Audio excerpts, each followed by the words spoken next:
Why restaurants fail. You go into it with this great idea, all your hopes, your dreams. You finally built up the courage and the years of savings in most cases, the huge leap forward and turn your dream into a reality. Unfortunately, the harsh reality, 60% of restaurants fail in their first year. 70% of restaurants will fail by their second year. 80% of restaurants will close their doors after 5 years. Everyone, my name is Marco Antonio, and you've joined me on my YouTube channel, Marco Antonio Strategizes. I'm a marketing strategist and first-hand owner and operator of a successful restaurant. And today I wanted to talk to you about reasons why restaurants fail. This subject is a really close subject to my heart. I'm the son of an immigrant woman who traveled to the United States, and I was fortunate enough to be born in this great country. And I watched how my mother, as a single mother, saved up every single penny she made with her hopes and dreams to one day have her own restaurant. And she did accomplish that one day. It was a lot of hard work, and I don't want other restaurant owners and operators, if I can save anyone with my story on what I witnessed and what I've seen, the heartache, and save you the troubles of failure. That's what I'm here to do today. I'm an extremely great marketing strategist. I receive inquiries all the time for fields, casinos, landscaping, real estate online presence representation, almost everything I've been asked for consultation for. But I always go back to restaurants. That is my soft spot, and that's what I want to talk to you about today. One of the biggest things that you cannot overcome is when you walk in and open a restaurant, due to the fact of maybe the budget that you're working with, it's not big enough for that fancy location. And a wise man once said in real estate, location, that's going to be your biggest key to sales. And unfortunately, for most of us who have a dream, who are saving up our pennies, every single dollar that you put into this, max out your credit cards.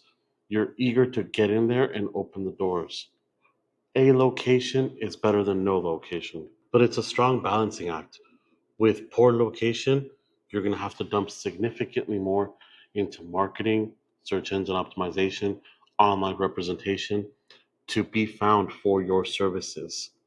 With a great location that you put in all that upfront cost, you could be on a prime piece of real estate that's easy access, parking lot, possibly drive through, and type of visibility. Even if the food is mediocre, you will get traction, you will generate sales. You could be on a busy highway right off the piece of a busy street. And here in my city, we have a piece of highway 101, one of the busiest highways in California. A highway for those businesses that are located on this pass through street in my city will see an average of about a quarter of a million vehicles a day. Any business on that street does not struggle for patronage, for people to come in, order anything at all. Have you ever seen a McDonald's with a bad location? They are always located on a prime piece of real estate, easy to access, easy to see. They're not struggling to be found. But don't feel like all hope is gone just because you have a bad location. I myself have a horrible location. And after going out of business and our family's business no longer existed after a year and a half, I was able to come back, reinvent the business, restart it from my own vision and my own perspective, my own leadership. And I'm very fortunate to say that I've turned it into a thriving, sprawling business. We are generating over $1 million in sales a year, and that's all due to search engine optimization and online marketing and proper online representation. A poor location will be the end of it. There is solutions. You have to learn to work with what you got. What you got is what you got. Don't think it's the end of the world. Don't sit there and compare yourself to everyone who has that prime piece of real estate and you don't. You're going to work with what you got. And if you're not going to do that, you should have never got into this in the first place.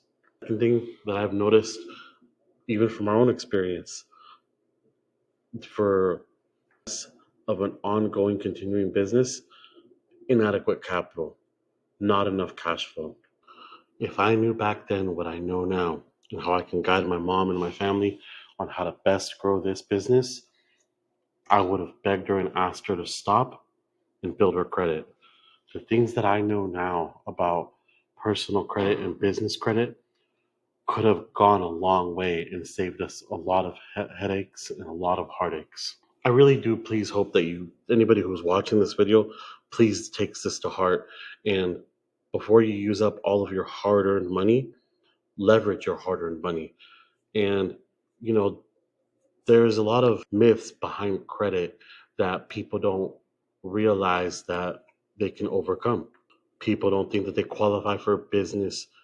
Everybody refers to business products as business loans.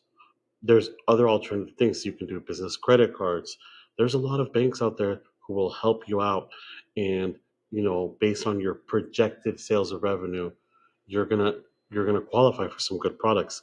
That's not my area of expertise, but I've gotten to know enough in the credit world that with a good credit score, personal credit score, with a good personal credit score, that would be really the key to unlock good business credit.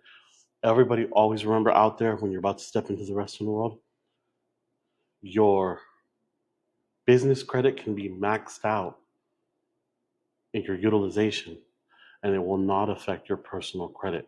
Protect your personal credit at all costs, because later on, when you want to refinance or get a new loan product or new credit card that was at a 0% intro rate for the first 12 or 18 months, you have the personal credit that will guarantee your business credit to go into a new product and go do a product change for another thing, for another 0% for another 12 months or 18 months, a balance transfer. So before you go out there and try to start a restaurant, remember, work on your credit first. You don't have to use your hard-earned money. If you have $50, $100,000 saved up before you put it in, that's capital you can put into the bank, and you can leverage that capital to get $500,000 worth of credit, possibly. As again, I'm not a credit expert.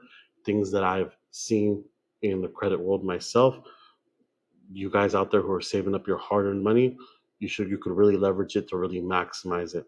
Instead of putting the way that I see it, if I would have known this back then, the $100,000 we would have put in just to break the concrete and add the grease trap lines for the grease interceptor, and adding larger water lines to connect to the city's water lines.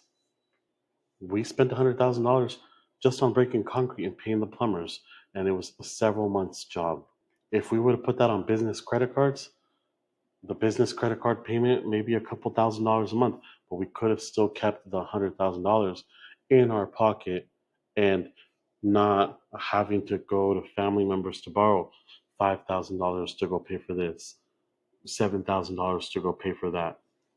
If I can say anything to anyone out there who is watching this video and trying to avoid failure in a restaurant, build up your personal credit to do your business credit. And if you already are existing in the restaurant business and you're already operating, look at your situation.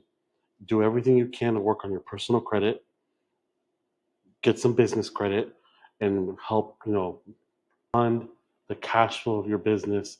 Use a business credit card to pay for some ads and pay it down. I know a lot of business owners hesitate when they think about marketing and saying, oh, this marketing campaign is going to cost you $3,000 for a month.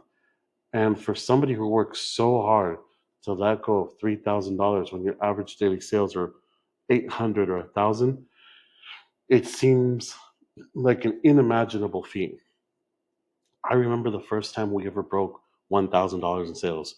We thought we were rich. We thought it was the craziest thing in the world. Then I remember we broke 1,500. Then I remember we broke 2,000.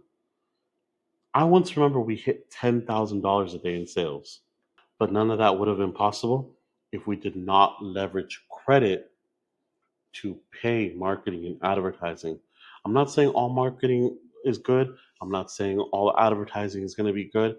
You're going to run into your trials and tribulations, into what's going to work for you, who truly is going to properly represent you online and put their best foot forward and treat your business as their own. Be out there as a restaurant owner and you're looking to grow and scale your business, or have some bills that you need caught up with and you're just struggling with cash flow, start looking into it on using your personal credit. All my restaurant owners out there, from a business, even if you're generating $30,000 a month in sales, there's a lot of great banks out there. You know, you can go to Wells Fargo, you can go to Chase, all the really big name banks, right? They may not give you as favorable products.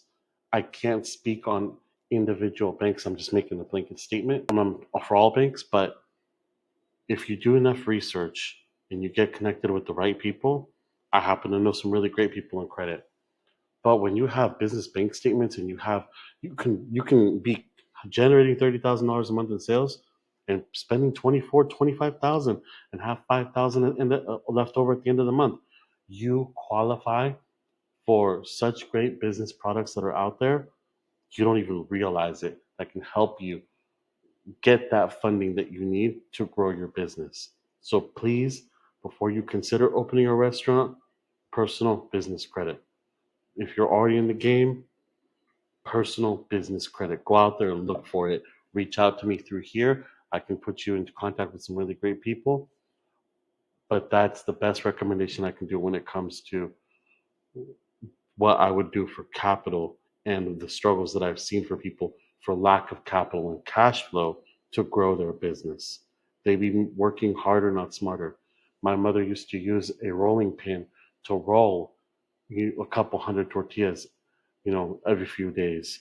But when our business was growing, that rolling pin was causing damage to her wrist, and she could no longer roll tortillas like she used to.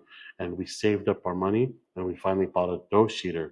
And I imagined to myself the pain that my mother could have saved herself and her future self if she only would have had a dough sheeter. But at that time, we didn't have readily available $2,400 for a dough sheeter. It was just more simple to put in that hard work and use that rolling pin and put in the work. The rolling pin was only $24 with just good old elbow grease and hard work and effort. The thing that I've seen people fail for in the restaurant industry is they don't recognize their strengths and their weaknesses. Just because you're the owner and operator does not mean you have to know it all. It does not mean you have to do it all. A strong leader recognizes, and the mistakes that I've seen that were committed out of pride and ego were really grave. To start a restaurant and open it because your passion is cooking, great. You can be the greatest chef in the world, one of the best chefs in the area. Your food can be loved by many. It doesn't mean you're going to be an instant success. It doesn't mean you're going to be all, well, you could be an instant success. I'm sorry. There is administration tasks that need to be performed. And if neglected, you're not going to survive long. Boldly, but please know that when I make these videos, I'm speaking from personal firsthand experience and the things that I've seen my mother undergo and I watched as a child growing up in the restaurant industry, seeing her hardships, her all of her struggles. But I watched my mother fail due to poor administration. That was one thing that she was not great at. She was a great, great cook, but she did not know how to administrate and handle her business with any kind of paperwork that was needed, properly and timely filing of quarterly taxes, workman's comp, even income tax returns. Nowadays, everything is so user friendly, really step by step. They have a accounting for dummies, cooking for dummies. They have everything nowadays, and it's so simple for tasks when you're a small company. In my personal experience, I'm not going to pay a bookkeeper $350 every payroll period to log into Gusto or QuickBooks to enter that Sally worked 32 hours last pay period, Jake worked 44 hours last pay period. When you're a small company of 5, 6 employees, that $350 you could be saving. And me personally, I entered in the numbers. I had my paid my bookkeeper to set it up. And please, this is not financial advice. I'm just speaking on my personal experience, and I was guided by a certified public accountant on how I performed my task. So any advice that you may take from this, please feel free to take it. Please take it with a grain of salt. And I strongly suggest that you consult with your certified public accountant before you act on any of this. But in my situation, how we saved money when we were a small company of 3 to 4, 5 employees, we had our accountant set up our payroll online. We would enter in the numbers for the hours worked for the pay period, and it would get sent over to our accountant for review. And instead of paying our accountant to sit there and enter those numbers, we would enter them. It would go down to our accountant for secondary review. He was only reviewing it for a quick 5 minutes. We took our weekly payroll from $350 2 times a month to $150 every month. And that's how we saved a little bit of money on there.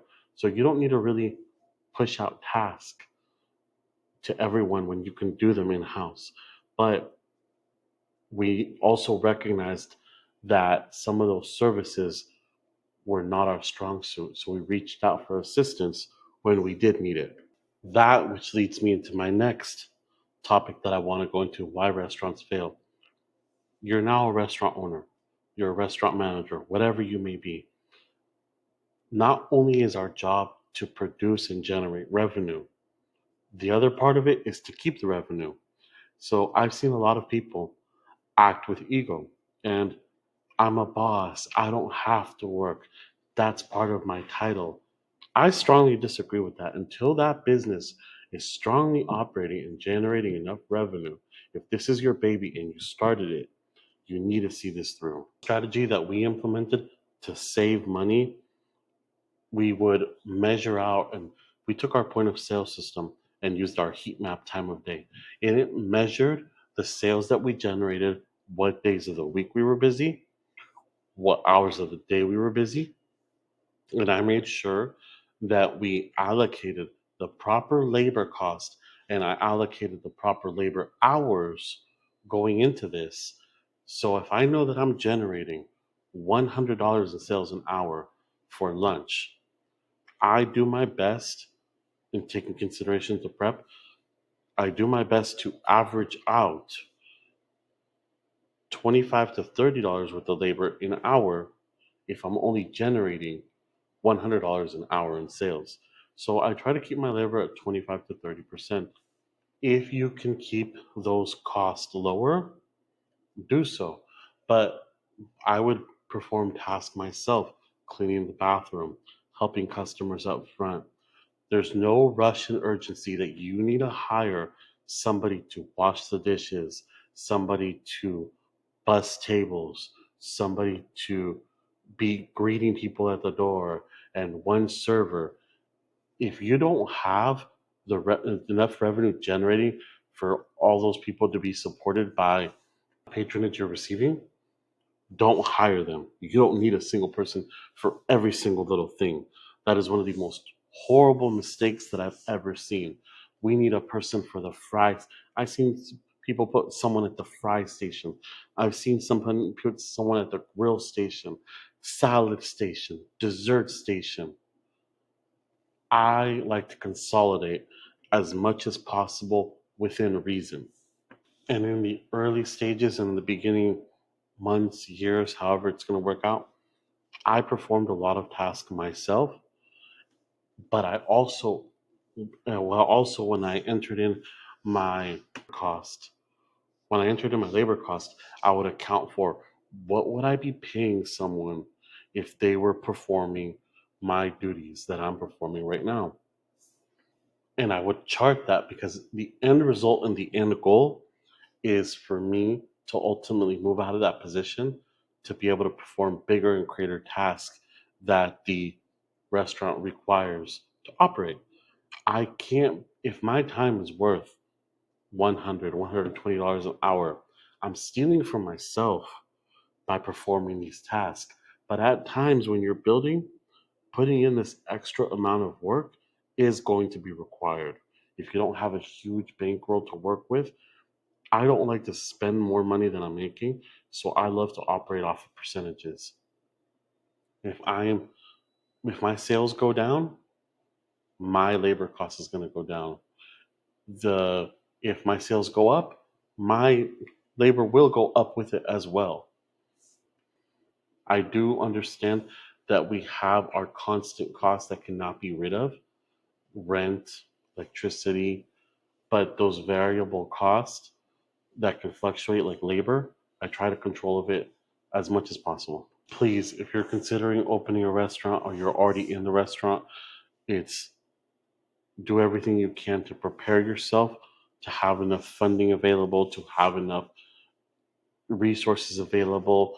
You don't have to go in with a brand new Ferrari of restaurants.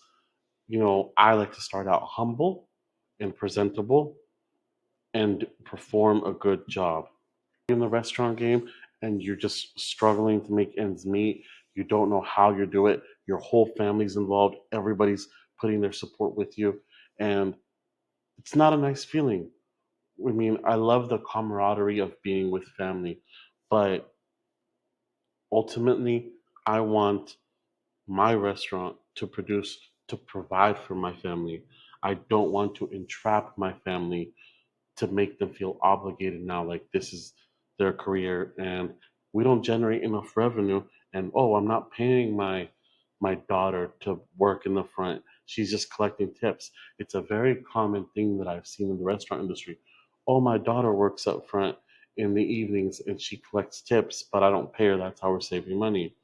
If somebody else was to perform that task, you're going to end up paying them. And if these are the strategies that you're doing now, please rethink it. We have to come up with a strategy to make you profitable. Maybe you're selling items that are not as profitable for you. You have to spot the leakage somewhere. So I'll do another video on that. But until next time, thank you for your patience. Thank you for being on here with this video. If you have any other topics that you would like me to speak on more, please feel free. As I stated, I watched a restaurant fail. I watched a restaurant die, non-existence for a year and a half. And it was my passion that I have for this industry and why I wanted to get back into it again and restart my own restaurant with my own ideas and learn from the mistakes of others. And I grossed over $1 million a year. And if I can do that to help anyone else struggling in this industry, I would love to be in contact with you. I do have a free school group where I put on more live Q&As as well, and a lot more teachings on how I operate and scaled and grown my business as well. So it's in the link. Please feel free to subscribe and please like my channel. It'll help support this channel. And until next time, thank you very much for joining me. Mark Antonio Strategizes.